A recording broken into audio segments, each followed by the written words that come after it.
Hello ನಮಸ್ಕಾರ. ನೀವು ನೋಡ್ತಾ ಇದ್ದೀರಿ ವಿಶೇಷ ಸಂದರ್ಶನ. ನಾನು ನಿಮ್ಮ ರಾಘವ ಸೂರ್ಯ. ಈಗಾಗಲೇ ಲೋಕಸಭಾ ಚುನಾವಣೆಗೆ ದಿನಗಣನೆ ಇರುವಾಗ, ಮತದಾನ ಪ್ರಕ್ರಿಯೆ ಇನ್ನೇನು ಕೆಲವೇ ದಿನಗಳಲ್ಲಿ ಇರುವಾಗ, ಎಲ್ಲ ಕ್ಷೇತ್ರದ ಅಭ್ಯರ್ಥಿಗಳಿಗೂ ಕೂಡ ಒಂದ್ ರೀತಿ ಪರೀಕ್ಷೆ, ಮತದಾರರಿಗೂ ಕೂಡ ಒಂದ್ ರೀತಿ ಕ್ಯೂರಿಯಾಸಿಟಿ, ಅಭ್ಯರ್ಥಿಗಳಿಗಂತೂ ಆ ಪಕ್ಷದ ದೊಡ್ಡ ದೊಡ್ಡ ನಾಯಕರಿಗೆ ಒಂದ್ ರೀತಿ ಢವಢವ ಅನ್ನುವಂಥ ಒಂದು ಪರಿಸ್ಥಿತಿ ನಿರ್ಮಾಣವಾಗಿರುತ್ತೆ. ಈಗ ಆ ಎಲ್ಲ ವಿಚಾರಗಳನ್ನ ಇಟ್ಕೊಂಡು ಸ್ಥಳೀಯ ಸಮಸ್ಯೆಗಳನ್ನ, ರಾಜ್ಯದ ಸಮಸ್ಯೆಗಳನ್ನ, ದೇಶದ ದೃಷ್ಟಿಕೋನವನ್ನ, ಆಯಾ ಕ್ಷೇತ್ರದ ಅಭ್ಯರ್ಥಿಗಳು ಹೇಗ್ ನೋಡ್ತಾರೆ ಅನ್ನೋದನ್ನ ನಾವು ಅವಲೋಕನ ಮಾಡೋಣ. ಇವತ್ತು ನಮ್ಮ ಜೊತೆಗಿದ್ದಾರೆ ಹಾಸನ ಲೋಕಸಭಾ ಕ್ಷೇತ್ರದ ಮೈತ್ರಿ ಅಭ್ಯರ್ಥಿ, JDS ಮತ್ತು ಬಿಜೆಪಿಯ ಮೈತ್ರಿ ಅಭ್ಯರ್ಥಿ ಪ್ರಜ್ವಲ್ ರೇವಣ್ಣ ನಮ್ಮ ಜೊತೆಗಿದ್ದಾರೆ. ಅವ್ರನ್ನ ಮಾತನಾಡ್ಸೋಣ ಅನ್ನೋದಕ್ಕಿಂತ ಹೆಚ್ಚಾಗಿ ಅವರು ಈಗ ಬ್ರೇಕ್ಫಾಸ್ಟ್ ಮಾಡ್ತಾ ಇದ್ದಾರೆ. ಪ್ರಜ್ವಲ್ ರೇವಣ್ಣ ಅವ್ರಿಗೆ ನಮಸ್ಕಾರ. ನಮಸ್ಕಾರ ಸರ್. ಹೇಗಿದ್ದೀರಿ ಸರ್? ಚೆನ್ನಾಗಿದ್ದೀವಿ ಸರ್. ಚೆನ್ನಾಗಿದ್ದೀರಿ. ನೋಡಿ, ಅಂದ್ರೆ ನಿಮ್ಮ ಬಿಡುವಿಲ್ಲ, ಎಷ್ಟು ಬ್ಯುಸಿ ಆಗಿರ್ತೀರಿ ಅನ್ನೋದಕ್ಕೆ ಮೋಸ್ಟ್ಲಿ ಇದು ಕೂಡ ಸಾಕ್ಷಿ ಅಂತ ಅನ್ಸುತ್ತೆ. ಅದು ಚುನಾವಣೆ ಸಂದರ್ಭದಲ್ಲಿ ಇದು ದಿನ ರೂಟೀನ್ ಆಗ್ಬಿಟ್ಟಿದೆ ನಮ್ಗೀಗ.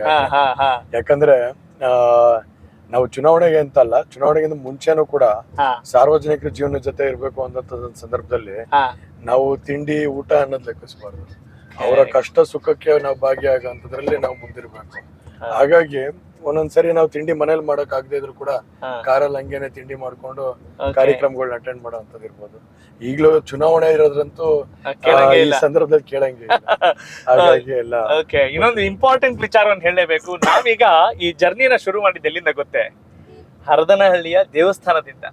ಪ್ರಜ್ವಲ್ ರೇವಣ್ಣ ಅವರು ಪ್ರತಿನಿತ್ಯ ಅಲ್ಲಿ ಭೇಟಿ ಕೊಡ್ತಾರೆ.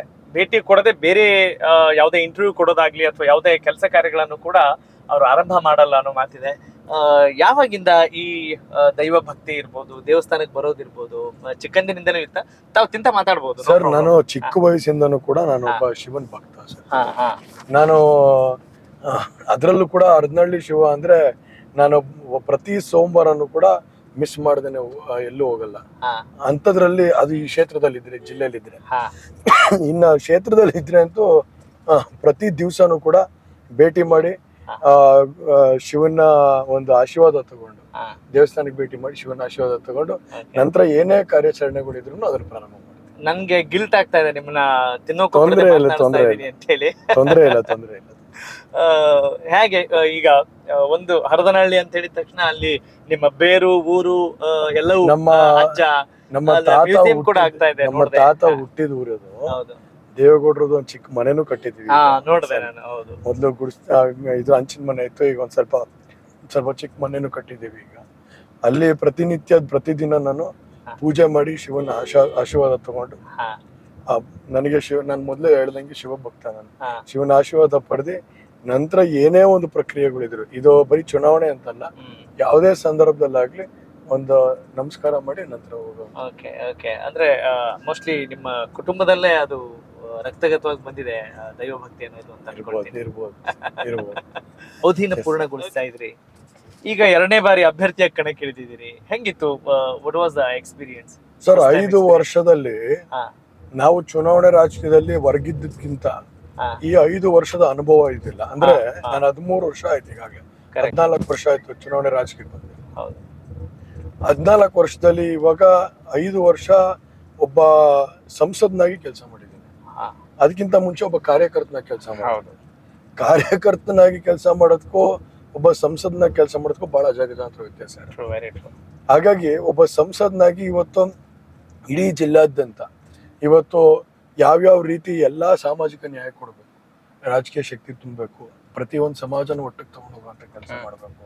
ಅದ್ರ ಜೊತೆಗೆ ಮುಖ್ಯವಾದ ಗುರಿ ಹಾಸನ ಜಿಲ್ಲೆ ಇಸ್ ನೋನ್ ಫಾರ್ ಪ್ರಗತಿ, ಅಂದ್ರೆ ಕೆಲ್ಸಕ್ಕೆ. ಹಾಗಾಗಿ ಆ ಪ್ರಗತಿನೂ ಕೈ ಬಿಡಿದ್ದೇನೆ. ಇವತ್ತು ಸುಮಾರು 15,500 ಕೋಟಿ ರೂಪಾಯಿ ಅನುದಾನ ಕೇಂದ್ರದಿಂದ ವಿರೋಧ ಪಕ್ಷದ ಒಬ್ಬ ಅಭ್ಯರ್ಥಿಯಾಗಿ 15,500 ಕೋಟಿ ರೂಪಾಯಿ ಅನುದಾನ ತಂದು ಇವತ್ತು ಬಹಳಷ್ಟು ಕೆಲಸಗಳನ್ನ ಮಾಡಿದ್ದೀನಿ.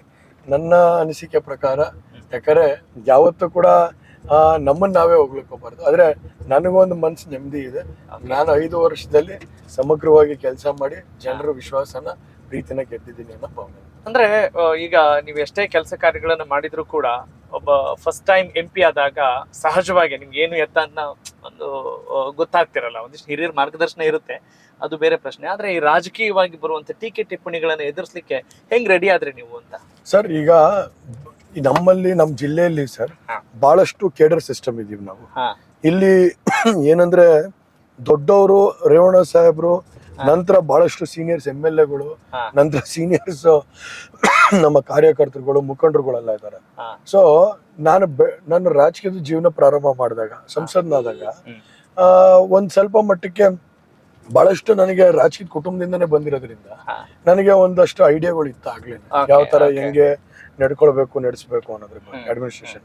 ಆದ್ರೆ ಯಾವುದೇ ಸಣ್ಣ ಪುಟ್ಟ ತಪ್ಪುಗಳು ಮಾಡಿದಂತ ಸಂದರ್ಭದಲ್ಲಿ ನನ್ನ ತಂದೆ ಸ್ಥಾನದಲ್ಲಿ ನಿಂತು ಇವತ್ತು ಎಲ್ಲಾ ಶಾಸಕರುಗಳನ್ನು ಕೂಡ, ಜೊತೆಗೆ ಎಲ್ಲಾ ಮುಖಂಡರುಗಳು, ಇವತ್ತೆಲ್ಲಾ ಕಾರ್ಯಕರ್ತರುಗಳು, ಅದ್ರ ಜೊತೆಗೆ ದೊಡ್ಡವ್ರ ಸಹಕಾರ, ರೇವಣ್ಣ ಸಾಹೇಬ್ರು ಸಲಹೆ ಸಹಕಾರ, ಎಲ್ಲರ ಒಂದು ಸಹಕಾರ ಸಲಹೆಗಳಿಂದ ಇವತ್ತು ಒಂದು ಉತ್ತಮವಾದಂತ ಸಂಸತ್ನಲ್ಲಿ ಒಬ್ಬ ಸಂಸತ್ನಾಗಕ್ಕೆ ಅವಕಾಶ ಆಯ್ತು ಸರ್. ಹಾಗಾಗಿ ಈ ಕ್ರೆಡಿಟ್ ಏನಿದ್ರು ನಮ್ಮ ಜಿಲ್ಲೆ ಜನತೆಗೆ ಸೇರ್ಬೇಕು ಹೊರತು ನನಗಲ್ಲ ಅಂತ ಹೇಳಿ. Bengaluru institute of technology BIT ಅಲ್ಲಿ ಮೆಕ್ಯಾನಿಕಲ್ ಇಂಜಿನಿಯರ್ ಆಗಿ ತಾವು ಸಂಸದರಾಗಿ ಕೆಲಸ ಮಾಡ್ತಾ ಇದ್ದೀರಿ.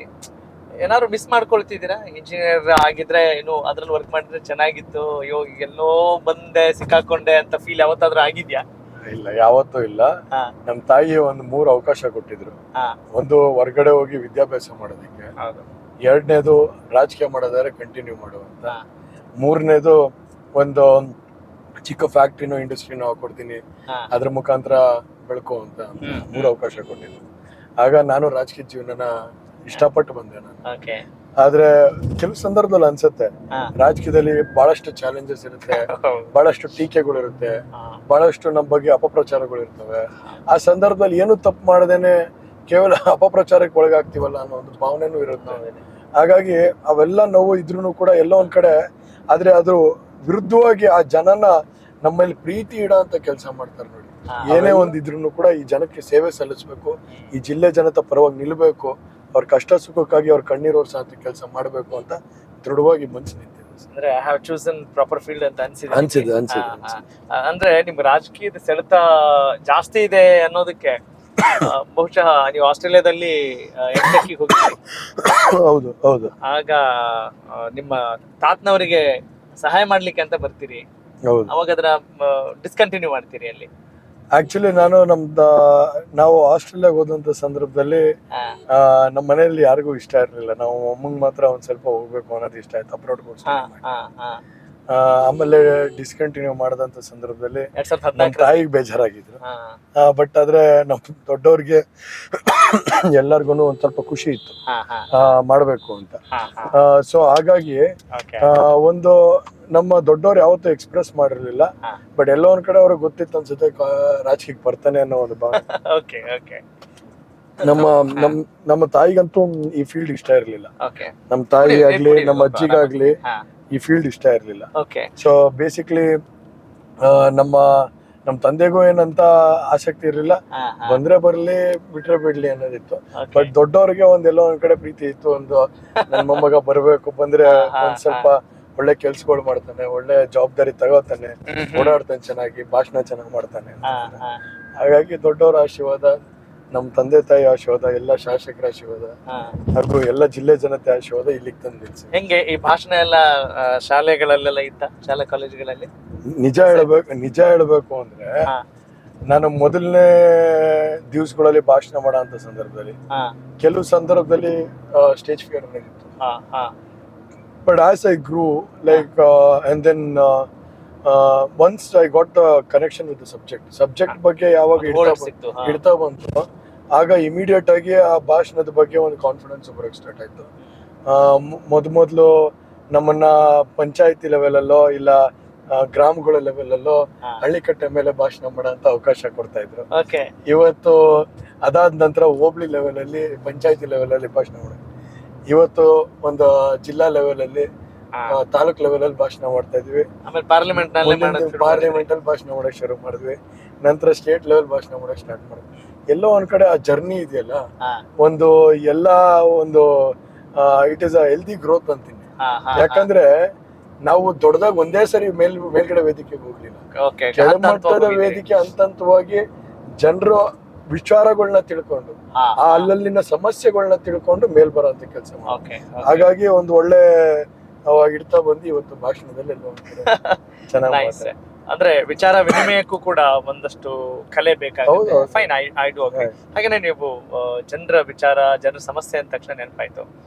ಈಗ ನೀವು ಮೊದಲ ಬಾರಿಗೆ MP ಆಗ್ಲಿಕ್ಕಿಂತ ಮುಂಚಿತವಾಗಿ ಅಭ್ಯರ್ಥಿ ಆದಾಗ ಏನ್ ಆಶ್ವಾಸನೆ ಕೊಟ್ಟಿದ್ರಿ ಜನರಿಗೆ, ನಿಮ್ಮ ಮತದಾರರಿಗೆ? ಏನೆಲ್ಲ ಈಡೇರಿಸ್ಲಿಕ್ಕೆ ಸಾಧ್ಯ ಆಯ್ತು, ಏನೆಲ್ಲ ಸಾಧ್ಯ ಆಗಿಲ್ಲ ಅಂತ ನಿಮ್ಗೆ ಅನ್ಸುತ್ತೆ? ಸರ್, ಈಗ ಉದಾಹರಣೆಗೆ ಹೇಳ್ಬೇಕು ಅಂದ್ರೆ ನಾವ್ ಇವಾಗ ಹೋಗ್ತಾ ಇರೋ ರಸ್ತೆ ಇರ್ಬೋದು. ಈಗ ಹೋಗ್ತಾ ಇರೋ ರಸ್ತೆ ಬಂದು package number 3 sir, Hassan to Doddahalli ಬರುತ್ತೆ. Package number 4 Doddahalli to Bilikere. ಆಮೇಲೆ package number 2 Bilikere Belur to Hassan. ಆಮೇಲೆ ನಾನು ಶಾಂತಿಗ್ರಾಮ ಟು ಇದು ನಮ್ಮ Hassan to Irisave road expansion project. ಆಮೇಲೆ ಅಲ್ಲಿಂದ ಬಂದ್ರೆ ಶಾಂತಿಗ್ರಾಮ ಟು ಉಳಿಯಾರ ರಸ್ತೆ. ಅಲ್ಲಿಂದ ಬಂದ್ರೆ ನೀವು ಆಲ್ಟ್ ಸ್ಟೇಷನ್ ಒಂದು ಮೊಸ್ಲೆಹೊಸಳ್ಳಿ ಅಂತ ಅಲ್ಲಿ ಕಾಲೇಜ್ ಕಟ್ಟಿದ್ದಾರೆ, ಇಂಜಿನಿಯರಿಂಗ್ ಕಾಲೇಜ್. ಅಲ್ಲಿ ಮೊಸ್ಲೆಹೊಸಳ್ಳಿಲಿ ಆಲ್ಟ್ ಸ್ಟೇಷನ್, ಒಂದು ಮಕ್ಕಳು ಮತ್ತು ಮಹಿಳಾ ಆಸ್ಪತ್ರೆ, ಹಾಗೂ ಅದಲ್ದೇನೆ ಸುಮಾರು PMGSY 250 ಕೋಟಿ ರೂಪಾಯಿ ಅನ್ನೋದನ್ನ ತರ ಅಂತ ಕೆಲಸನ ನಾನು ಇಡೀ ವ್ಯಾಪ್ತಿಗೆ ಮಾಡಿದ್ದೀನಿ ಇವತ್ತು. ಅದಲ್ದೇ ಎತ್ತಿನಹೊಳೆಯಲ್ಲಿ ಸುಮಾರು 80 ಕೋಟಿ ರೂಪಾಯಿ ದುಡ್ಡು ಕೊಟ್ಟಿದ್ದೀನಿ. ಅದಲ್ದೇನೆ ಇವತ್ತು ರೈಲ್ವೆ ಆಲೂರಲ್ಲಿ ಬಹುದಿಂದ ಕನ್ಸೋದು, ಆಲೂರು ರೈಲ್ವೆ ಸ್ಟೇಷನ್ ಇದ್ರೂ ಕೂಡ ಒಂದು ರೈಲು ಕೂಡ ನಿಲ್ತಾ ಇರ್ಲಿಲ್ಲ. ಇವತ್ತು 4 ಟ್ರೈನ್ ನಿಲ್ಸಂಗೆ ವ್ಯವಸ್ಥೆ ಮಾಡಿದ್ದೀನಿ. ಅದಲ್ದೇನೆ ಇವಾಗ ನಮ್ಮ ಕಾರವಾರ ಎಕ್ಸ್ಪ್ರೆಸ್ ಇರ್ಬೋದು, ಅದನ್ನು ಕೂಡ ನಿಲ್ಸೋದಕ್ಕೆ ಪ್ರಪೋಸಲ್ ತಗೊಂಡಿದ್ದೀನಿ. ಕೇವಲ ಇನ್ನೊಂದು 2 ತಿಂಗಳಲ್ಲಿ ಅದನ್ನು ನಿಲ್ಸಂತ ವ್ಯವಸ್ಥೆ ಮಾಡ್ತೀನಿ. 3 ಸ್ಟೇಷನ್ ರೈಲ್ವೆ ಸ್ಟೇಷನ್ ಅಪ್ಗ್ರೇಡೇಷನ್, ಆಮೇಲೆ ರಿಮೋಟ್ ಏರಿಯಾಸ್ ಅಲ್ಲಿ ನೆಟ್ವರ್ಕ್ ಅಪ್ಗ್ರೇಡೇಷನ್ಸ್, ಅಂದ್ರೆ ಹೊಸ ಟವರ್ಗಳು ಹಾಕಿ ನೆಟ್ವರ್ಕ್ ಅಪ್ಗ್ರೇಡೇಷನ್ ಮಾಡಿದ್ದೀನಿ. ನನ್ನ ಕನ್ಸಿದ್ದು ಒಂದು ಹೊಸ ಏರ್ಪೋರ್ಟ್ ಮಾಡಬೇಕು ಅನ್ನೋದಿತ್ತು. ಅದಕ್ಕಿನ್ನ ದೇವೇಗೌಡರ ಕನ್ಸಿತ್ತು. ಅದಕ್ಕಿನ್ನ ಹೆಚ್ಚು ಬಲಿಷ್ಠವಾಗಿ ಶಕ್ತಿ ಕೊಟ್ಟು ಈಗ 75% 80% ಏರ್ಪೋರ್ಟ್ ಪ್ರಾಜೆಕ್ಟ್ ಮುಗ್ದಿದೆ ಈಗ. ಸೊ ಸಮಗ್ರವಾಗಿ ಎಲ್ಲಾ ಒಂದು ಏನು ನಾನು ಮನಸ್ಸಲ್ಲಿ ಇಟ್ಕೊಂಡಿದ್ದೆ. ಅದಲ್ದೇನೆ ಟೈಮ್ ಟು ಟೈಮ್ ಯಾವಾಗ ರೈತರುಗಳು ಕಷ್ಟ ಕೇಳುವಂತ ಸಂದರ್ಭದಲ್ಲಿ, ಈಗ ರಾಗಿ ಬೆಳೆಗಾರರು ರಾಗಿ ಖರೀದಿ ಮಾಡುವಂತ ಸಂದರ್ಭದಲ್ಲಿ ಮಾಡಿದ್ದೀನಿ. ಈಗ ಕೊಬ್ಬರಿ ಬೆಳೆಗಾರರು ಕೊಬ್ಬರಿ ಸಂಕಷ್ಟದಲ್ಲಿದ್ದಂತ ಸಂದರ್ಭದಲ್ಲಿ ಕೊಬ್ಬರಿ ರೈತರಿಗೆ ನಾನು ಹೋಗಿ ಶಕ್ತಿ ತುಂಬುವಂತ ಕೆಲಸನ ಮಾಡಿದ್ದೀನಿ. ಈ ತರ ಸಮಗ್ರವಾಗಿ ಎಲ್ಲಾ ವರ್ಗಗಳಿಗೂ ಎಲ್ಲಾ ವ್ಯಾಪ್ತಿಯಲ್ಲೂ ಕೆಲಸ ಮಾಡಿ ಇವತ್ತು ಒಂದು ಒಳ್ಳೆ ಹೆಸರನ್ನ ಮಾಡುವಂತ ಕೆಲಸ ಮಾಡಿದ್ದೀನಿ. ಹಾಗಾಗಿ ನನ್ನ ಒಂದು ಫುಲ್ಫಿಲ್ನೆಸ್ ಅಂದ್ರೆ ಯಾವುದೋ ಒಂದು ನನ್ನ ಮನ್ಸಲ್ಲಿ ಇಟ್ಕೊಂಡಿದ್ದೆ, ಒಂದು ಯಾವ್ದು ಮ್ಯಾನಿಫೆಸ್ಟೋ ಮಾಡ್ಕೊಂಡಿದ್ದೆ ನನ್ನ ತಲೆಯಲ್ಲಿ, ಅದನ್ನ ಎಲ್ಲರೂ 100% ಮಾಡಕ್ಕಾಗದೇ ಇದ್ರು ಕೂಡ 90% ನಾನು ಮಾಡಿದೀನಿ ಅನ್ನೋ ಒಂದು ಆತ್ಮವಿಶ್ವಾಸ ಇದೆ. ಮುಂದಿನ ದಿವಸಗಳಲ್ಲಿ ನನಗೆ ಒಂದು ಆಸೆ ಇದೆ, ಒಂದು ಕ್ಯಾನ್ಸರ್ ಸ್ಪೆಷಲಿಸ್ಟ್ ಹಾಸ್ಪಿಟ್ಲು ಹಾಸನ್ ಜಿಲ್ಲೆಗೆ ತರಬೇಕು, ಕಾರ್ಡಿಯಾಕ್ ಸ್ಪೆಷಲಿಸ್ಟ್ ಹಾಸ್ಪಿಟ್ಲ್ ತರಬೇಕು. ಯಾಕೆ ಅಂದ್ರೆ ಇವತ್ತು ಕಾರ್ಡಿಯಾಕ್ ಸ್ಪೆಷಲಿಸ್ಟ್ ಹಾಸ್ಪಿಟ್ಲ್ ಅಂದ್ರೆ ಮಾತಾಡ್ತಾರೆ ನಾವು ಜಯದೇವ ಅಂತೀವಿ. ಇಲ್ಲಿಂದ ಜಯದೇವಾಗ ತಗೊಂಡು ಹೋಗೋ ಅಷ್ಟರಲ್ಲಿ ಎಷ್ಟೋ ಜನ ಇವತ್ತು ಕಳ್ಕೊಂಡಿದ್ದೀವಿ. ಹಾಗಾಗಿ ಇಲ್ಲೇ ಒಂದು ಕಮ್ಮಿ ವೆಚ್ಚದಲ್ಲಿ ಕಾರ್ಡಿಯಾಕ್ ಸ್ಪೆಷಲಿಸ್ಟ್ ಹಾಸ್ಪಿಟ್ಲ್ ಕಟ್ಟಬೇಕು ಅನ್ನೋದು ಒಂದು ವಿಚಾರ ಮನಸ್ಸಲ್ಲಿದೆ. ಪ್ಲಸ್ ಕ್ಯಾನ್ಸರ್ ಸ್ಪೆಷಲಿಸ್ಟ್ ಹಾಸ್ಪಿಟ್ಲ್ ಯಾಕೆ ಅಂತ ಕೇಳ್ಬೋದು. ನಾವು 30 ವರ್ಷದಿಂದ ಎಲ್ಲ 20 ವರ್ಷದಿಂದ ಎಲ್ಲ ಕೇಳ್ತಾ ಇದ್ರೆ ಕ್ಯಾನ್ಸರ್ ಯಾವ್ದಾದ್ರು ಒಂದು ಹೋಬ್ಳಿ ಯಾರಿಗೋ ಬಂದಿದೆ ಅಂದ್ರೆ ಇಡೀ ಹೋಬ್ಳಿ ಜನ ನೋಡಕ್ ಹೋಗ್ತಾ ಇದ್ರು ಕ್ಯಾನ್ಸರ್ ಪೇಷಂಟ್. ಅಂದ್ರೆ ಅಷ್ಟು ರೇರ್ ಇತ್ತು. ಇವತ್ತು ಸೆಕೆಂಡ್ ಅವ್ರಿಗೆ ಒಂದು ಕ್ಯಾನ್ಸರ್ ಪೇಷಂಟ್ ಇದೆ, ವೆರಿ ಕಾಮನ್ ಇದಾರೆ ಇವತ್ತು. ಒಂದು ಕ್ಯಾನ್ಸರ್ ಪೇಷಂಟ್ಗೆ ಇವತ್ತು ಯಾವ್ದ್ರಲ್ಲೂ ರಿಲೀಫ್ ಫಂಡ್ ಅಲ್ಲಿ ದುಡ್ಡು ಬರಲ್ಲ. CM ರಿಲೀಫ್ ಫಂಡ್ ಅಲ್ಲೂ ದುಡ್ಡು ಬರಲ್ಲ. ಆಪರೇಷನ್ ಆದ್ರೆ ಮಾತ್ರ CM ರಿಲೀಫ್ ಫಂಡ್ ಅಲ್ಲಿ ಬರುತ್ತೆ, PM ರಿಲೀಫ್ ಫಂಡ್ ಅಲ್ಲಿ ದುಡ್ಡು ಬರಲ್ಲ.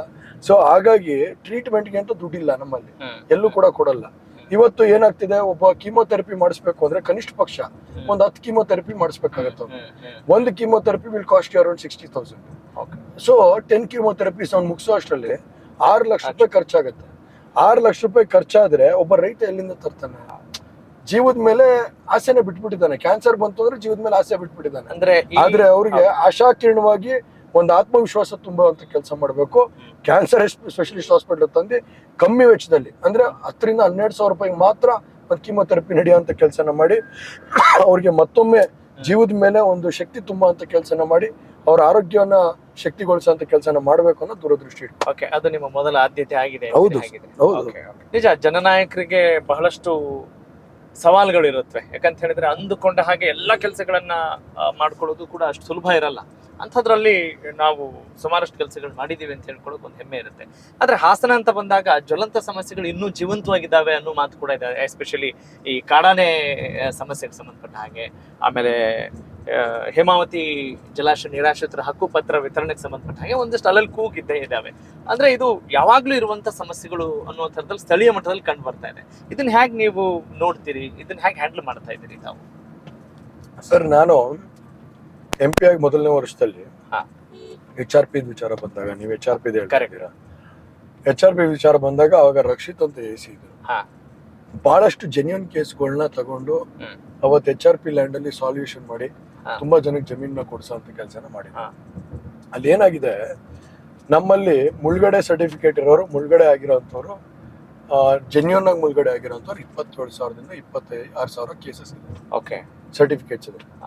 ಬಟ್ ಕೆಲವು ಅಧಿಕಾರಿಗಳು ಸೇರ್ಕೊಂಡು ಒಳಗಡೆ ಸುಮಾರು 37,000 ಸರ್ಟಿಫಿಕೇಟ್ಸ್ ನ ಕೊಟ್ಟಿದ್ದಾರೆ. ಅಂದ್ರೆ around 10 to 11,000 certificates are fake ಮುಳುಗಡೆ ಸರ್ಟಿಫಿಕೇಟ್. ಇಲ್ಲಿ ಏನಾಗ್ತಿದೆ, ಜೆನ್ಯೂನ್ ಇರೋ ಅಂತ ರೈತರುಗಳಿಗೆ ತೊಂದರೆ ಇಲ್ಲ. ಇಲ್ಲಿ ಕೆಲವರು ಬ್ರೋಕರ್ ಸಿಸ್ಟಮ್ಸ್ ಇದೆ, ಕೆಲವರು ಅದರಲ್ಲೇ ಮಾಡೋ ಅಂತ ಕೆಲಸವನ್ನು ಮಾಡ್ತಾರೆ. ಫಾರ್ ಎಕ್ಸಾಂಪಲ್, ಕಡೆಗರ್ಜೆ ಅಂತ ಒಂದು ಗ್ರಾಮ ಇದೆ ನಮ್ಮ ಅರೇಳಿ ಭಾಗದಲ್ಲಿ. ಅಲ್ಲಿ ಪಾಪ ಬಹಳಷ್ಟು ಬಡಸ್ತನದಲ್ಲಿ ಆ ಗ್ರಾಮನ ಬೆಳೆದಿರುವಂತ, ಆ ಗ್ರಾಮದಲ್ಲಿ ಕೆಲವರು ಎಲ್ಲರೂ ಕೂಡ ಆ ಒಂದು ಗ್ರಾಮದಲ್ಲಿ ಹೋಗಿ ಸೇರ್ಕೊಂಡು 60-70 ವರ್ಷದಿಂದ ವ್ಯವಸಾಯ ಮಾಡಿ ಒಳ್ಳೊಳ್ಳೆ ತೋಟಗಳನ್ನು ಮಾಡಿ, ಈಗ ಅದು HRP ರಿಸರ್ವ್ ಅಂದ್ರೆ ಯಾವ ನ್ಯಾಯ? ಹಾಗಾಗಿ ಅಂತ ಕೇಸ್ಗಳನ್ನ ಹೋಲ್ಡ್ ಮಾಡಿದ್ದಾರೆ. ಅಂತ ಕೇಸ್ಗಳಲ್ಲಿ ಒಂದ್ ಸ್ವಲ್ಪ ಲೋಪದೋಷಗಳು ಕಾಣಿರೋದ್ರಿಂದ ಅದನ್ನ ಹೋಲ್ಡ್ ಆಗಿದ್ದಾವೆ. ಜೆನ್ಯೂನ್ ಕೇಸ್ಗಳು ನಾನು ಚುನಾವಣೆ ಮುಗಿದ ನಂತರ ಅವನ್ನ ಐಡೆಂಟಿಫೈ ಮಾಡಿ ಅವನ್ನ ಮುಗಿಸುವಂತ ಕೆಲಸ ನಾವು ಮಾಡ್ಕೊಡ್ತೀನಿ, 100% ಮಾಡ್ಕೊಡ್ತೀನಿ, ಆಯ್ತಲ್ಲ. ಬಟ್ ಅದ್ರ ನಾನ್ ಜೆನ್ಯೂನ್ ಕೇಸಸ್ಗಳಿಗೆ ನಾವು ನ್ಯಾಯ ದೊರಕಿಸುವಂತ, ಜನಕ್ಕೆ ನ್ಯಾಯ ದೊರಕಿಸುವಂತ ಕೆಲಸ ಮಾಡ್ಬೇಕು, ಅದನ್ನ ಮಾಡ್ತೀವಿ. ಮತ್ತೆ ಕಾಡಾನೆ ವಿಚಾರ ಬಂದಾಗ, ನನ್ನ ಪೀರಿಯಡ್ ಅಲ್ಲಿ, ಇವತ್ತು ದೇವೇಗೌಡರು ಮತ್ತೆ ನನ್ನ ಪೀರಿಯಡ್ ಅಲ್ಲಿ ಸುಮಾರು 68 ಆನೆಗಳನ್ನ ವರ್ಗಾವಣೆ ಮಾಡಿದ್ವಿ. ನನ್ನ ಪೀರಿಯಡ್ ಅಲ್ಲೇನೆ 5 ವರ್ಷದಲ್ಲಿ 19 ಆನೆಗಳನ್ನ ವರ್ಗಾವಣೆ ಮಾಡಿದ್ವಿ. ಆದ್ರೂ ಅದ್ರ ಕೂಗಿದ್ದೇ ಇದೆ ಅಲ್ಲ. ಆದ್ರೆ ಹೇಳ್ತೀನಿ, ಈಗ ಕ್ಯಾಂಪ್ ಆಫ್ ಫಂಡ್ ಇಂದ ಸುಮಾರು 4,000 ಕೋಟಿ ಬಂದಿದೆ ರಾಜ್ಯ ಸರ್ಕಾರ. ಕ್ಯಾಂಪ್ ಆಫ್ ಫಂಡ್ ಅಲ್ಲಿ ಬಂದಿದ್ದಂತ ದುಡ್ಡನ್ನ ಇವತ್ತು ಉಪಯೋಗಿಸ್ದೇನೆ, ಸರಿಯಾದ ರೀತಿಯಲ್ಲಿ ಉಪಯೋಗಿಸ್ದೇನೆ, ಇವತ್ತು ಸಕಲೇಶ್ಪುರ ತಗೊಂಡಂತ ಸಂದರ್ಭದಲ್ಲಿ, ನಮ್ಮ ಹಾಸನ ಜಿಲ್ಲೆ ಅಂತ ತಗೊಂಡಂತ ಸಂದರ್ಭದಲ್ಲಿ ಇಡೀ ರಾಜ್ಯದಲ್ಲಿ ಹೆಚ್ಚಿನ ಆನೆ ತುಳಿದು ಸಾವಾಗಿರುವಂತದ್ದು ನಮ್ಮ ಪ್ರದೇಶ, ನಮ್ಮ ಜಿಲ್ಲೆನೇ. ಅಂತದ್ರಲ್ಲಿ ಫಸ್ಟ್ ಪ್ರಯಾರಿಟಿ ಕ್ಯಾಟಗರಿ ಮಾಡ್ಕೊಂಡು ನಮಗೆ ಅನುದಾನ ಬಿಡುಗಡೆ ಮಾಡಬೇಕಾಗಿತ್ತು. ಇವತ್ತು ಏನಾಗಿದೆ, ನಮ್ಗೆ ಕೊಡೋ ಅನುದಾನ ಇವತ್ತು 62 ಕಿಲೋಮೀಟರ್ ನಾವು ರೈಲ್ವೆ ಬ್ಯಾರಿಕೇಟಿಂಗ್ ಮಾಡ್ಬೇಕು ಅಕಾರ್ಡಿಂಗ್ ಟು ಅರಣ್ಯ ಇಲಾಖೆದ ಸೆನ್ಸಿಕ್ಸ್ ಪ್ರಕಾರ. ಈಗ ಕೊಡ್ತಾ ಇರೋದು ಎಷ್ಟು? 8 ಕಿಲೋಮೀಟರ್, 12 ಕಿಲೋಮೀಟರ್, ಎಲ್ಲಿ ಸಾಲತ್ತೆ? ಹಾಗಾಗಿ ನಮ್ಮ ಇವರಿದ್ದಂತ ಸಂದರ್ಭದಲ್ಲಿ, ಯಾರೋ ನಮ್ಮ ರಮೇಶ್ ಕತ್ತಿ ಅವರಿದ್ದಂತ ಸಂದರ್ಭದಲ್ಲಿ, ಉಮೇಶ್ ಕತ್ತಿ ಅವರಿದ್ದಂತ ಸಂದರ್ಭದಲ್ಲಿ ಒಂದು ಅರಣ್ಯ ಇಲಾಖೆ ಮೀಟಿಂಗ್ ಆಯ್ತು. ಅರಣ್ಯ ಇಲಾಖೆ ಆಫೀಸಲ್ಲಿ ಒಂದು ಮೀಟಿಂಗ್ ಆಯ್ತು. ಪ್ರಿನ್ಸಿಪಲ್ ಸೆಕ್ರೆಟರಿ ರೆವಿನ್ಯೂ ಅವರು ಬಂದಿದ್ರು, ಫಾರೆಸ್ಟ್ ಪ್ರಿನ್ಸಿಪಲ್ ಸೆಕ್ರೆಟರಿ ಬಂದಿದ್ರು. ಬಂದಾಗ ಮೀಟಿಂಗ್ ಆದಂತ ಸಂದರ್ಭದಲ್ಲಿ 32 ಕಿಲೋಮೀಟರ್ ಕೊಡ್ತೀವಿ ಅಂತ ಹೇಳಿ ಪ್ರಾಮಿಸ್ ಮಾಡಿ ಎಲ್ಲ ಮಾಡಿದ್ರು. ಪಾಪ ಒಳ್ಳೆ ವ್ಯಕ್ತಿ ಮಾಡಿದ್ರು. ಆಮೇಲೆ ಒಂದ್ ದುರಾದೃಷ್ಟ, 1.5 ತಿಂಗಳು ಅವ್ರು ತೀರ್ಕೊಂಡ್ರು. ಅಲ್ಲಿಗೆ ಪ್ರಾಜೆಕ್ಟ್ ನಿಂತೋಯ್ತು. ಈಗ ಒಂದು 12-8 ಕಿಲೋಮೀಟರ್ ಕೊಟ್ಟಿದ್ದಾರೆ. ಈ ತರ ಹೋದ್ರೆ 62 ಕಿಲೋಮೀಟರ್ ಮಾಡ್ಬೇಕಾದ್ರೆ ಇನ್ನೆಷ್ಟು ವರ್ಷ ಬೇಕು? ಹಾಗಾಗಿ ಇವೆಲ್ಲ ಸಮಸ್ಯೆಗಳಿದೆ. ಇದು ಇನ್ನೆವಿಟಬಲ್. ಆಮೇಲೆ ಮೋರ್ ಓವರ್ ಏನಾಗಿದೆ, ಈಗ ನಾವೇನಾರು ಎಲಿಫೆಂಟ್ ಟ್ರಾನ್ಸ್ಲೋಕೇಟ್ ಮಾಡ್ತೀವಿ ಅಂದ್ರೆ ನಮ್ಗೆ ಪ್ರಾಬ್ಲಮ್ಸ್ ಇರೋದು NGOs ಇದಾರೆ. Animal wild life protection act ಇದೆ ನಮ್ಮಲ್ಲಿ, ಸುಪ್ರೀಂ ಕೋರ್ಟ್ ಸ್ಟ್ರಾಂಗ್ ಲಾಸ್ ಇದೆ ಆನ್ ಟ್ರಾನ್ಸ್ಲೋಕೇಟಿಂಗ್. ಸೊ ಇವೆಲ್ಲ ಕಾನೂನು ಟೆಕ್ನಿಕಲ್ ಇಶ್ಯೂಸ್ ಇದಾವೆ ನಮ್ಗೆ. ಸೊ ಇದ್ದಾಗಂತ ಸಂದರ್ಭದಲ್ಲಿ ನಾವು ಏಕಾಏಕಿ ಯಾರೋ ಒಬ್ರು ಕಂಪ್ಲೇಂಟ್ ಮಾಡ್ತಾರೆ, ಟ್ರಾನ್ಸ್ಲೋಕೇಟ್ ಮಾಡಕ್ಕಾಗಲ್ಲ. Because end of the day, it's their habitat also. We can't disturb their habitat. So ಹಾಗಾಗಿ ಆದಷ್ಟು ಪ್ರಯತ್ನ ಪಡ್ತಾ ಇದೀವಿ. ಮುಂದಿನ ದಿವಸಗಳಲ್ಲೂ ಇದಕ್ಕೊಂದು ಶಾಶ್ವತ ಕಾರ್ಯಕ್ರಮ ಮಾಡಬೇಕು ಅಂತ ದೊಡ್ಡವ್ರ ಮೊನ್ನೆ ಭಾಷಣ ಮಾಡಿದ್ದಾರೆ. ಹಾಗಾಗಿ PM ಮೋದಿ ಅವರ ಸಹಕಾರದ ಮೇಲೆ, ದೊಡ್ಡವರ ಒಂದು ಸಹಕಾರದ ಮೇಲೆ ನಾವು ಖಂಡಿತವಾಗ್ಲೂ ಇದಕ್ಕೊಂದು ಒಳ್ಳೆ ಪರಿಹಾರ ಕಡಿಯುವಂತ. ಬಹುಶಃ ಈ ಮೂಲಭೂತ ಸೌಕರ್ಯಗಳಿಗೆ ಸಂಬಂಧಪಟ್ಟ ಹಾಗೆ ಸರಿಯಾದಂತ ಮಾಹಿತಿ ಜನರಿಗೆ ಸಿಗ್ತಾ ಇಲ್ವಾ? ಹಾಗಾಗಿ ಒಂದಿಷ್ಟು ಕಡೆ ಮತದಾನದ ಬಹಿಷ್ಕಾರದ ಕರೆಗಳನ್ನು ಕೂಡ ಮಾಡ್ತಾ ಇರ್ತಾರೆ. ಅಂತವ್ರನ್ನೆಲ್ಲ ನೀವು ಹೇಗೆ ನೀವು ನೋಡ್ತೀರಿ ಸರ್? ಉತ್ತರ ಕೊಡ್ತೀರಿ ಸರ್? ಒಂದ್ ಹೇಳ್ತೀನಿ ಕೇಳಿ. ನನಗ್ ಬಂದಿರೋದು ಒಂದೇ ಕೂಗು ಇಡೀ ಜಿಲ್ಲೆಯಲ್ಲಿ, ನವಿಲಹಳ್ಳಿ ಅಂತ ಒಂದು ಗ್ರಾಮ ಇದೆ, ನಿಮ್ಗೂ ಗೊತ್ತಾಗಿರ್ಬೇಕು ಅನ್ಕೊತೀನಿ. ಅಲ್ಲೇನಾಗಿದೆ, ಬಹಿಷ್ಕಾರ ಮಾಡ್ತೀವಿ ಅಂತ ಯಾಕೆ ಹೇಳ್ತಿದ್ದಾರೆ ಅಂದ್ರೆ, ಪ್ರಜ್ವಲ್ ರೇವಣ್ಣ ಪಕ್ಕದ ಹಳ್ಳಿಲಿ ರಸ್ತೆ ಮಾಡ್ಕೊಟ್ಟಿದ್ದ. ಮಾತು ಕೊಟ್ಟಂತೆ ಉಳಿಸ್ಕೊತಾನೆ ಪ್ರಜ್ವಲ್ ರೇವಣ್ಣ ಅನ್ನೋದಕ್ಕೆ ನಮಗ್ ಬಂದ್ ಮಾತು ಕೊಡ್ಲಿ, ಇಲ್ಲ ಅಂದ್ರೆ ನಾವು ಬಹಿಷ್ಕಾರ ಆಗ್ತೀವಿ. ಮಾತು ಕೊಡ್ಲಿ, ಅವ್ರ ಮಾತು ಒಂದ್ಸರಿ ಕೊಟ್ಬಿಟ್ಟು ಹೋದ್ರೆ 100% ಮಾಡ್ತಾರೆ ಅನ್ನೋ ಒಂದು ಭರವಸೆ ಮೇಲೆ ನವಿಲಹಳ್ಳಿ ಗಡಿಯಲ್ಲಿ ಅದು ಮಾತಾಡ್ತಿದ್ದಾರೆ. ಹಾಗಾಗಿ ಉದ್ದೇಶ ನನಗೆ ಗೊತ್ತಿದೆ. ನಾನು ಇವತ್ತು ರಾತ್ರಿ ಯಶ್ಲೂರ್ಗೆ ಹೋಗ್ತಾ ಇದ್ದೀನಿ, ಇನ್ನೊಂದಿನ ನವಿಲಹಳ್ಳಿ ಗಡಿಗೆ ಹೋಗ್ತಾ ಇದ್ದೀನಿ. ಯಾರು ಕೂಡ ಆತರ ಬಹಿಷ್ಕಾರ ಮಾಡಬಾರ್ದು. ಇವತ್ತು ರಾಜಕೀಯದಲ್ಲಿ, ಚುನಾವಣೆ ರಾಜಕೀಯದಲ್ಲಿ ನಮ್ಮ ಹಕ್ಕದು ಮತದಾನ ಮಾಡಿ ಇವತ್ತು ಯಾರಿಗಾರು ಮತದಾನ ಮಾಡಿ. ಆದ್ರೆ ಮತದಾನ ಮಾಡೋದು ಬಹಳ ಮುಖ್ಯವಾದಂತ ಕೆಲಸ ಇವತ್ತು. ಯಾಕಂದ್ರೆ ಈ ದೇಶ ಎಲ್ಲಾ ಕೊಡ್ತಾ ಇದೆ ನಮಗೋಸ್ಕರ. ಹಾಗಾಗಿ ಆ ದೇಶಕ್ಕೆ ನಾವು ಒಂದೇ ಒಂದು ಕೊಡೋದೇನು ಅಂದ್ರೆ ಒಳ್ಳೆ ನಾಯಕತ್ವ ಕೊಡ್ಬೇಕು ಅನ್ನೋದು ನಾವು ಕೊಡ್ತೀವಿ. ಹಾಗಾಗಿ ನಾಯಕತ್ವ ಕೊಡ್ಬೇಕು ಅಂದ್ರೆ ಮತದಾನ ಮಾಡ್ಬೇಕು. ಮತದಾನದ ಮುಖಾಂತರ ನಿಮ್ಮ ಯಾರ ನಾಯಕತ್ವನ ಗುರುತಿಸುವಂತ ಕೆಲಸ ಒಳ್ಳೆ ಮೆಸೇಜ್ ಅದು. ಹಾಗಾಗಿ ಎಲ್ಲರೂ ಕೂಡ ಮತದಾನ ಮಾಡ್ಬೇಕು ಅಂತ ಕೇಳ್ಕೊತೀನಿ. ಈ ಫಸ್ಟ್ ಟೈಮ್ ವೋಟರ್ಸಿಗೆ ಏನ್ ಹೇಳಕ್ ಇಷ್ಟಪಡ್ತೀರಿ? ಫಸ್ಟ್ ಟೈಮ್ ವೋಟರ್ಸ್ ಅವ್ರಿಗೆ ಕಂಪ್ಲೀಟ್ ಆಗಿ ಇಲ್ಲಿ ಒಂದು ಚಿತ್ರಣ ಗೊತ್ತಿರಲ್ಲ, ರಾಜಕೀಯ ಅಥವಾ ಚುನಾವಣೆ. ಫಸ್ಟ್ ಟೈಮ್ ವೋಟರ್ಸ್ ನಾನು ಹೇಳೋದು ಇಷ್ಟೇನೆ, ಮತದಾನ ಮಾಡೋದಕ್ಕಿಂತ ಮುಂಚೆ ನೀವ್ ಯಾರಿಗ್ ಮತ ಮಾಡ್ತಾ ಇದ್ದೀರಾ ಆ ಮತ ಹಾಕದಂತವ್ರು ಎಷ್ಟು ಕೆಲಸ ಮಾಡಿದ್ದಾರೆ, ಎಷ್ಟು ಜನದ ಜೊತೆ ಇದ್ದಾರೆ, ಯಾರು ನಿಮ್ ಜೊತೆ ನಿಲ್ತಾರೆ, ಯಾರು ನಿಮ್ ಪರ ಇರ್ತಾರೆ ಅನ್ನೋದನ್ನ ಚಿಂತನೆ ಮಾಡಿ ಮತದಾನ ಮಾಡ್ಬೇಕು. ಹಾಗಾಗಿ ಎಲ್ಲಾ ಮತದಾರರು ಇವತ್ತು ಫಸ್ಟ್ ಟೈಮ್ ವೋಟರ್ಸ್ ಕೂಡ ಒಂದು ವಿಶ್ವಾಸ ಇದೆ. ಇವತ್ತು ಪ್ರಜ್ವಲ್ ರೇವಣ್ಣ ಅವ್ರು ಗೆದ್ರೆ ನಮಗೆಲ್ಲ ಅಭಿವೃದ್ಧಿ ಆಗುತ್ತೆ, ಮತ್ತೆ ಸರ್ಕಾರದಲ್ಲಿ ಕೇಂದ್ರದಲ್ಲಿ ಮೋದಿ ಬರಬೇಕು ಅನ್ನೋದಿದೆ ಅವ್ರ ವಿಶ್ವಾಸದಲ್ಲಿ. ಅವ್ರಿಗೆ ಖಂಡಿತವಾಗ್ಲೂ ಆ ವಿಶ್ವಾಸ ನಾನು ಉಳಿಸ್ಕೊತೀನಿ ಅಂತ ಹೇಳಿ ಮೊದಲನೇ ಸರಿ ಮತದಾನ ಮಾಡೋರಿಗೆ ಆ ಜೋಶ್ ಇರ್ಬೇಕು ಮತದಾನ ಮಾಡೋದಕ್ಕೆ. ಆಮೇಲೆ ಯಾವ್ದೇ ಕಾರಣಕ್ಕೂ ಶುಕ್ರವಾರ ಬಂತಲ್ಲಪ್ಪ, ಶನಿವಾರ ಭಾನುವಾರ ರಜಾ ಹಾಕೊಂಡ್ರೆ ಶುಕ್ರವಾರದಿಂದ 3 ದಿನ ರಜಾ ಆಗುತ್ತೆ ಅನ್ನೋ ಭಾವನೆಯಿಂದ ಆಚೆ ಬಂದು ಅದು ನಿಮ್ಮ ಹಕ್ಕು, ನಿಮ್ಮ ಶಕ್ತಿ, ಅದನ್ನ ದಯವಿಟ್ಟು ಮತದಾನ ಮಾಡಿ ಅದನ್ನ ಇಡೀ ರಾಜ್ಯಕ್ಕೆ ನಾವು ಒಂದು ಸಂದೇಶ ಕಳಿಸೋಂತ ಕೆಲಸನ ಯುವಕರು ಮಾಡಬೇಕು ಅಂತ ಹೇಳಿ ನಿಮ್ಮಲ್ಲಿ ಮನವಿ ಮಾಡ್ತೀವಿ. ನಿಜ. ಈಗ ಆ ಪ್ರಶ್ನೆ ಕೇಳೋ ಹಿಂದಿನ ಉದ್ದೇಶ ಮತ್ತೊಂದಿದೆ. ಈಗ ಬಹಳಷ್ಟು ಸಲ ಮತದಾನ ಮಾಡಿದವರಿಗೆ ರಾಜಕೀಯದ ಚಿತ್ರಣ, ಈ ಮೈತ್ರಿ, ಆರೋಪ ಪ್ರತ್ಯಾರೋಪ, ಕೆಸರೆರ ಚಾಟ ಎಲ್ಲವನ್ನು ಕೂಡ ನೋಡಿರ್ತಾರೆ. ಆದ್ರೆ ಫಸ್ಟ್ ಟೈಮ್ ವೋಟರ್ಸ್ ಬಂದಾಗ ಅಥವಾ ಯಂಗ್ ಜನರೇಷನ್ ಅವರಿಗೆ ಅರೆ ಇವರು ಯಾರ ಜೊತೆ ಮೈತ್ರಿ ಮಾಡ್ಕೋತಾರೆ, ಹಿಂದೆ ಒಬ್ರ ಜೊತೆ ಮೈತ್ರಿ ಮಾಡ್ಕೊಂಡಿರ್ತಾರೆ, ಈಗ ಒಬ್ರ ಜೊತೆ ಮೈತ್ರಿ ಮಾಡ್ಕೊಂಡಿರ್ತಾರೆ, ಏನಿದು ಏನ್ ನಡೀತಾ ಇದೆ ಅಂತ ಒಂದಿಷ್ಟು ಕನ್ಫ್ಯೂಷನ್ಸ್ ಕೂಡ ಇರ್ತವೆ. ಅಂಥವ್ರಿಗೆ ಏನ್ ಹೇಳ್ತೀರಿ ಸರ್?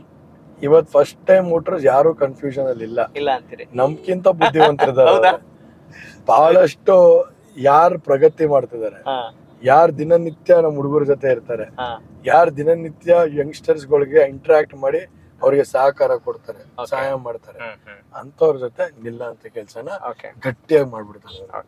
ಹಾಗಾಗಿ ಇವತ್ತು PM ನರೇಂದ್ರ ಮೋದಿ ಅವರು ಏನೇನ್ ಯುವಕರುಗಳಿಗೆ ಒಂದು ಉತ್ಸಾಹ, ಒಂದು ಶಕ್ತಿಯಾಗಿ ಇವತ್ತು ಹೊರಹೊಮ್ಮಿದ್ದಾರೆ ಇಡೀ ರಾಜ್ಯದಲ್ಲಿ, ಇಡೀ ದೇಶದಲ್ಲಿ.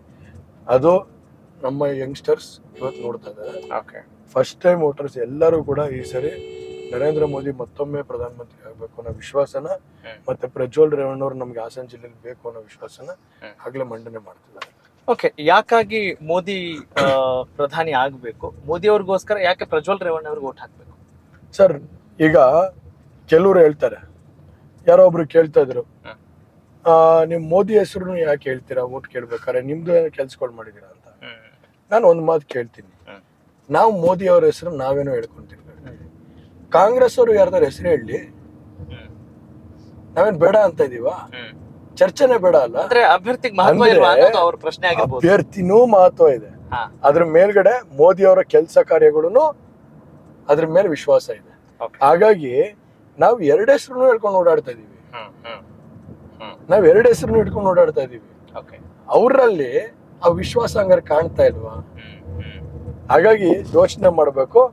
ಮೋದಿ ಅವ್ರು ಯಾಕೆ ಬೇಕು ಅಂತ ಕೇಳಿದ್ರಿ ನೀವು, ಮೋದಿ ಅವರು ಇಂಟರ್ನ್ಯಾಷನಲ್ ಡಿಪ್ಲೊಮೆಸಿ ಬಂದಂತ ಸಂದರ್ಭದಲ್ಲಿ ಪ್ರತಿ ಸಂದರ್ಭದಲ್ಲೂ ನಮ್ಮ ದೇಶದ ಪರವಾಗಿ ನಿಂತು ಅದನ್ನ ಸರಿಯಾದ ರೀತಿ ಹ್ಯಾಂಡಲ್ ಮಾಡಿ ಇವತ್ತು ಸಾಲ್ವ್ ಮಾಡೋ ಅಂತ ಕೆಲಸನ ಮಾಡಿದ್ದಾರೆ. ಯಾವುದೇ ಸಂದರ್ಭದಲ್ಲಿ ಆಗಿರ್ಬೋದು, ನೀವು ನಮ್ಮ ಸೈನಿಕರುಗಳು ಸಿಗಾಕೊಂಡಂತ ಸಂದರ್ಭದಲ್ಲಿ, ಎಲ್ಲಿ ನಮ್ಮ ಸೈನಿಕರುಗಳೆಲ್ಲ ಬಂಧನ ಆದಂತ ಸಂದರ್ಭದಲ್ಲಿ, ನಮ್ಮ ಅರೇಬಿಯನ್ ಕಂಟ್ರೀಸ್ ಬಂಧನ ಆದಂತ ಸಂದರ್ಭದಲ್ಲಿ ಅವತ್ತು ಅವ್ರನ್ನ ಒಂದು ಸೂಕ್ಷ್ಮತೆಯಲ್ಲಿ ಬಿಡಿಸ್ಕೊಂಬರೋ ಅಂಥದ್ದು ಇರ್ಬೋದು. ಯುಕ್ರೇನ್ ವಾರ್ ಅಲ್ಲಿ ನಾವು ಇನ್ವಾಲ್ವ್ ಆಗದೇನೆ ಇವತ್ತು ಹೊರಗಡೆಯಿಂದ ನಾವು ಒಂದು ಶಾಂತಿ ಹೇಳೋ ಅಂತ ಕೆಲಸದಲ್ಲಿ ಡಿಪ್ಲೊಮೆಸಿ ಮೇಂಟೈನ್ ಮಾಡೋ ಅಂಥದ್ದು ಇರ್ಬೋದು. ಇವತ್ತು ಎಲ್ಲಾ ವಿಚಾರದಲ್ಲೂ ತಗೊಳ್ಳೋ ಅಂತ ಕೆಲಸ ಮಾಡಿದಂಥ ಸಂದರ್ಭದಲ್ಲಿ, ಆಮೇಲೆ ಮುಖ್ಯವಾಗಿ ಹೇಳ್ಬೇಕಂದ್ರೆ he has kept good relationships with all the nations today. India is with in good connection with everybody.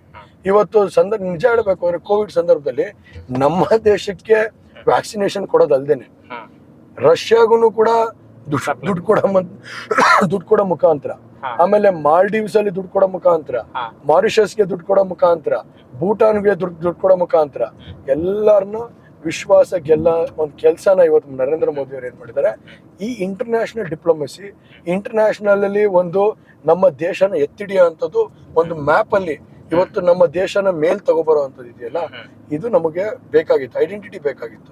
So ಹಾಗಾಗಿ ಆ ಐಡೆಂಟಿಟಿ ಕೊರತೆನ ಹೊರಗಡೆಯಿಂದ ಆಚೆ ಬಂದು ಇವತ್ತು ನರೇಂದ್ರ ಮೋದಿ ಅವರು ನಮ್ಮ ಜೊತೆ ಸಹಕಾರ ಕೊಡ್ತಾ ಇರೋದ್ರಿಂದ ನಮಗೆ ನರೇಂದ್ರ ಮೋದಿ ಅವರು ಬೇಕು. ಇಂಟರ್ನ್ಯಾಷನಲ್ ಡಿಪ್ಲೊಮೆಸಿ ಮಾಡಿದಾಗ ನಮ್ಮ ರಾಜ್ಯಕ್ಕೆ ದೇಶಕ್ಕೆ ಬಂದಂತ ಸಂದರ್ಭದಲ್ಲಿ ಹಲವಾರು ಸ್ಕೀಮ್ಗಳು, ಇವತ್ತು ಕಿಸಾನ್ ಯೋಜನ್ ಮುಖಾಂತರ 6,000 ರೂಪಾಯಿ ಒಂದು ಕುಟುಂಬಕ್ಕೆ, ನಾರಿ ಶಕ್ತಿ, ನಿರ್ಭಯ ಸ್ಕೀಮ್ ಅಲ್ಲಿ ಸುಮಾರು ಏನಿಲ್ಲ ಅಂದ್ರೂ 14,000 ಕೋಟಿ ಇವತ್ತು ಹೆಣ್ಮಕ್ಳಿಗೆ ಇವತ್ತೊಂದು ಧೈರ್ಯ ತುಂಬಾ ಅಂತ ಕೆಲಸನ ಇವತ್ತು ಕೇಂದ್ರ ಸರ್ಕಾರ ಮಾಡಿದೆ ನಮ್ಮ ರಾಜ್ಯದಲ್ಲಿ. ಇವತ್ತು ಹೆಣ್ಮಕ್ಳಿಗೆ ಇವತ್ತು ಒಂದು ಮಹಿಳಾ ಸ್ಟೇಷನ್ ಇರ್ಬೋದು, ಮಹಿಳಾ ಹೊಯ್ಸಳ ಇರ್ಬೋದು, ಆಮೇಲೆ ಇವತ್ತು ಮುಕ್ತವಾಗಿ ಹೋಗಿ ಒಬ್ರು ಮಹಿಳಾ ಸ್ಟೇಷನ್ ಅಲ್ಲಿ ಹೆಣ್ಮಗು ನಂಗೆ ತೊಂದರೆ ಆಗ್ತಿರೋದನ್ನ ವ್ಯಕ್ತಪಡಿಸೋಂಥದ್ದು ಇರ್ಬೋದು. ಇವತ್ತು ಆ ವಾತಾವರಣ ನಿರ್ಮಾಣ ಮಾಡಿದ್ರೆ ಅಂದ್ರೆ ಅದಕ್ಕೆ ಯಾರು ಕ್ರೆಡಿಟ್ ಹೋಗ್ಬೇಕು? ನರೇಂದ್ರ ಮೋದಿ. ಹಾಗಾಗಿ ಒಂದು ದೇಶದ ಹೊರಗಡೆ ಭದ್ರತೆ, ಹೊರಗಡೆ ವಿಶ್ವಾಸನ ಮತ್ತು ದೇಶದ ಒಳಗಡೆ ಭದ್ರತೆ, ಒಳಗಡೆ ವಿಶ್ವಾಸನ ಎರಡನ್ನೂ ಎತ್ತಿಡ್ತಿರೋಂಥ ವ್ಯಕ್ತಿನ ನಾವ್ ಯಾಕೆ ಮತ್ತೊಮ್ಮೆ ಮೋದಿ ಪ್ರಧಾನಮಂತ್ರಿ ಮಾಡಬಾರ್ದು ಅನ್ನೋದು ನಿಮ್ಮ. ಪ್ರಜ್ವಲ್ ರೇವಣ್ಣ ಅವರಿಗೆ ಇಷ್ಟೊಂದು ಒಳ್ಳೆ ಅಭಿಪ್ರಾಯ ಇದೆ ದೇಶದ ಬಗ್ಗೆ, ಪ್ರಧಾನಿ ಮೋದಿ ಅವರ ಕಾರ್ಯವೈಖರಿ ಬಗ್ಗೆ. JDS ಬಿಜೆಪಿ ಜೊತೆಗೆ ಮೈತ್ರಿ ಮಾಡಿಕೊಳ್ಳಲಿಕ್ಕಿಂತ ಮುಂಚಿತವಾಗಿ ಅಭಿಪ್ರಾಯ ಇತ್ತ? 100% ಈಗ sir, see what ever said and done politically, end of the day ನಾವ್ ಯಾವತ್ತೂ ಕೂಡ ಮೋದಿ ಅವ್ರನ್ನ ಟಾರ್ಗೆಟ್ ಮಾಡಿ ಎಲ್ಲೂ ಮಾತಾಡ್ದವ್ರಲ್ಲ. ನಾನ್ ಎಸ್ಪೆಷಲಿ ನಾನ್ ಯಾವತ್ತಿದ್ರು ನನ್ನ ರಾಜ್ಯದ ಕೆಲಸ, ನನ್ನ ರಾಜ್ಯದ ಹಿತದೃಷ್ಟಿ, ನನ್ನ ಹಾಸನ್ ಜಿಲ್ಲೆಯ ಒಂದು ಹಿತದೃಷ್ಟಿ, ನನ್ನ ಹಾಸನ್ ಜಿಲ್ಲೆಯ ಅಭಿವೃದ್ಧಿ ಬಗ್ಗೆ ಮಾತ್ರ ಚರ್ಚೆ ಮಾಡದೆ ಬಿಟ್ರೆ ಎಲ್ಲೂ ಕೂಡ ವೈಯಕ್ತಿಕ ಟೀಕೆ ಯಾರ ಬಗ್ಗೆ ಇವತ್ತವರೆಗೂ ಮಾಡಿಲ್ಲ, ನಾಳೆನೂ ಮಾಡೋದಿಲ್ಲ. ಯಾಕಂದ್ರೆ ಅದೇ ತರ ನಾನು ಬೆಳೆದು ಬಂದಿರೋದು. ಸೊ ಮುಂದಿನ ದಿವಸಗಳಲ್ಲೂ ಅಷ್ಟೇನೆ ಮೈತ್ರಿ ಅಲ್ಲ, ಯಾವುದೇ ಸಂದರ್ಭದಲ್ಲಿ ಆಗಿರ್ಬೋದು, ಮೋದಿ ಅವರು ಮಾಡಿರೋ ಕೆಲಸ ವೈಫಲ್ಯಗಳನ್ನ ನಾವು ಒಪ್ಕೊಳ್ಳೇಬೇಕು. ಮಾಡಿದ್ದಾರೆ. ಯಾಕಂದ್ರೆ ಇವತ್ತು 75-76 ವರ್ಷದ ನಂತರ ಒಬ್ರು ದೇಶದಲ್ಲಿ ಮತ್ತೆ 2 ಬಾರಿ ಮುಖ್ಯಮಂತ್ರಿ, 2 ಬಾರಿ ಪ್ರಧಾನಮಂತ್ರಿಯಾಗಿ ಮತ್ತೊಮ್ಮೆ ಪ್ರಧಾನಮಂತ್ರಿ ಆಗಂತ ವಿಶ್ವಾಸನ ಮಂಡನೆ ಮಾಡ್ತಿರೋಂಥದ್ದು ಇಂದಿರಾ ಗಾಂಧಿ ಅವರಾದ್ಮೇಲೆ ಇವರೊಬ್ಬರು. ಸೊ ಹಾಗಾಗಿ ಈ ಹಳೆ ಕಾಂಗ್ರೆಸ್ ಅವಂಗೆ ಇತ್ತು ಆ ಟೈಮಲ್ಲಿ, ಈಗ ಹೊಸ ಕಾಂಗ್ರೆಸ್ ಗೊತ್ತಿದೆ ನಿಮ್ಗೆ ಹೆಂಗಿದೆ ಅಂತ. ಈಗ ಹೊಸ ಕಾಂಗ್ರೆಸ್ ಬಗ್ಗೆ ಚರ್ಚೆ ಮಾಡೋದಕ್ಕೆ ಹೋಗೋದಿಲ್ಲ.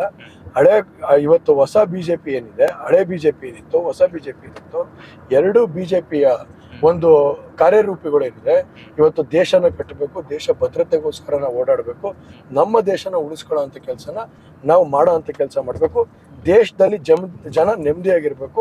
ಅವ್ರಿಗೆ ಯಾವ ಸಂದರ್ಭದಲ್ಲಿ ಯಾವ ಸನ್ನಿವೇಶದಲ್ಲಿ ಆಶಾಕಿರಣವಾಗಿ ನಾವು ಸರ್ಕಾರ ನಡೆಸಬೇಕು ಅನ್ನೋದ್ರ ಬಗ್ಗೆ ಬಹಳಷ್ಟು ಮಹತ್ವ ಕೊಡ್ತಾ ಇದ್ದಾರೆ. ಹಾಗಾಗಿ ಪ್ರಜ್ವಲ್ ರೇವಣ್ಣ ಸಹಕಾರ ಅವ್ರಿಗೆ ಇರುತ್ತೆ.